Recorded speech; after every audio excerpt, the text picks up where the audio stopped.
Star Wars The Bad Batch Season 1 Episode 8 Reunion has finally been released on Disney+, and with it we got the return of a certain bounty hunter that everyone has been waiting for, and many even believed was dead.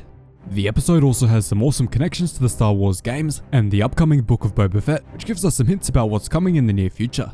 Before we get into it, make sure you're subscribed for more awesome Star Wars lore content.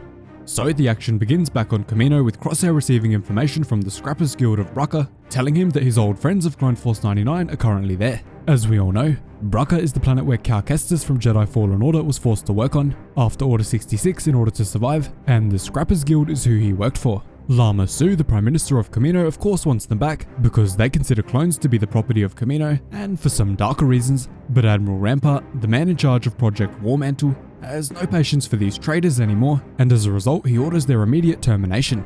Back on Bracca, Wrecker is giving Omega a real trial by fire, asking her to disable a live blast device after they had been practicing for some time.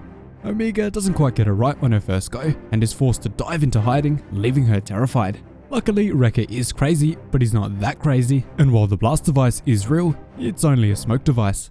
Unfortunately, their training can't continue any further, as the Scrappers Guild is on their tail once again, keeping tabs on their location. Wrecker does try to chase the Scrappers down, but with no luck.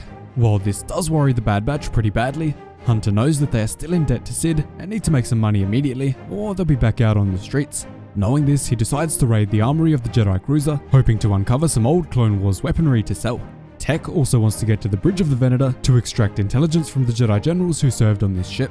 On the bridge, Omega notices the ship's proximity sensor activating, and Tech brushes it off as just a short circuit, considering the ship is literally being scrapped, but he's wrong.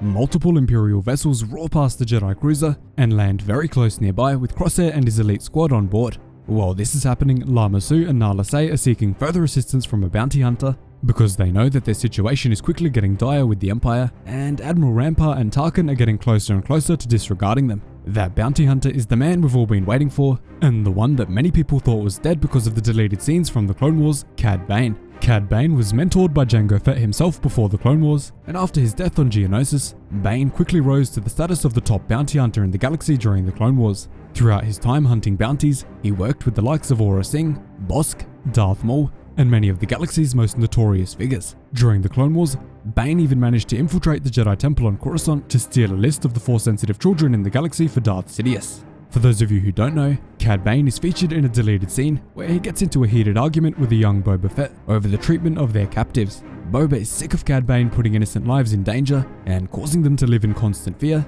so he speaks up, causing Bane and the other bounty hunters with him to turn and draw their weapons. Eventually, Cad Bane and Boba Fett become locked in a tense Western standoff, with their hands placed firmly near their blasters ready to fire, eventually resulting in them both blasting each other at the same time. Cad Bane's blaster bolt hits Boba Fett in the helmet, giving him his infamous helmet dent, while Cad Bane was considered to be dead as soon as he hit the floor. These scenes were considered canon behind the scenes at Lucasfilm for many years, despite not being official canon, and we can obviously see now that they've been overwritten to bring back one of the most awesome bounty hunters. I'm just so hyped that they brought him back. This now leaves the door wide open for Cad Bane to appear in the Book of Boba Fett as one of the many bounty hunters which will be showing up in the series. The Book of Boba is literally the perfect show for him to appear in, along with The Mandalorian, because Cad Bane is literally the embodiment of a Western cowboy. Either way, we'll get more into Cad Bane's connections to the Book of Boba Fett later in the video. Following this, Crosshair lands in front of the Venator with the Bad Batch in it and immediately realizes that they're jamming his signal. At this point, the Batch are rushing to get their new supplies off the ship and to avoid the wrath of Crosshair at all costs. In a tense game of cat and mouse, the Batch do their best to avoid Crosshair and his men from tracking them down inside of the Venator, but eventually there's nothing they can do. They are quickly surrounded by clones and elite troopers, all because Crosshair could predict the strategy of his former friends. Luckily, Echo manages to scomp into the cannons of the ship before firing them and making them collapse onto the other clone troopers, giving the Bad Batch one final chance to make an escape.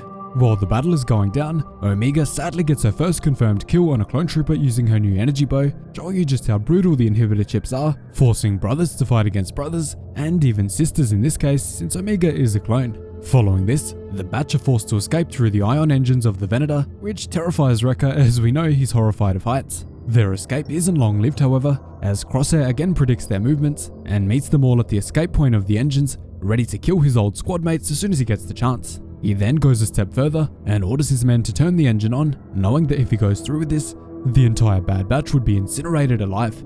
Luckily, however, the batch managed to put blast charges around the central ring of the engine, causing it to collapse and send scorching hot energy right in Crosshair's direction, pretty badly burning him. He urgently orders his men to shut the engine off, but he suffers from horrific burns before they manage to do it. When Crosshair does start waking back up, sounds straight from the Republic Commando games were used. So tell me down below in the comments if you've played Republic Commando, and if you'd like to see a canon version come out soon.